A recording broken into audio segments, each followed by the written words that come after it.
Sveiki! Aš kuriu čia biškį prastom sąlygom savo antrą video vlogą ir aš šiandien pašnekėsiu biškį apie panelės. Žinot, kokios panelės yra. Ir bus top 10. Dabar iškart taip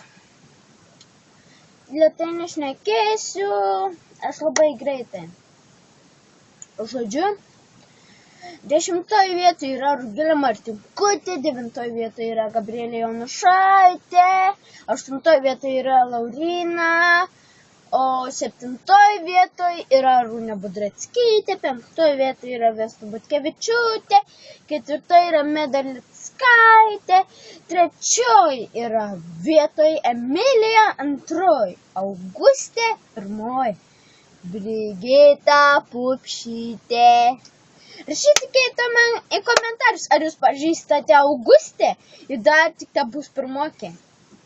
Ar jūs pažįstate Brigitą Pupšytę, jeigu pažįstate, tai man atsiųskite jos nėra. Nes aš myli beprotiškai. Nebesui. Kodėl?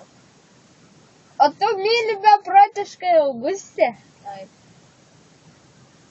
Palaukit biškį žiūrėjau. Tada aš noriu pamatyti, abi trims po 14 metų. Taigi, mums yra abidviems po 14 metų. Aš mokausi blemba Saulėtekio mokykloje. Aš mokausi katalikų. Gal jūs nepatikėsite, blemba. Bet aš galima sakyti, kad mokausi Žemaitį. Žemaitį mokausi. Blemba, jūs nenuslakite, man yra 9 metai, jam yra 7, mes geriausi draugeliai. Ir mes kuriame video vlogus be baimės, be nieko. Jūs tai tame surasite. Ir aš nebijau pasakyti, kad aš myliu Brigitą Pupšytę. Viskas, nufilmuota.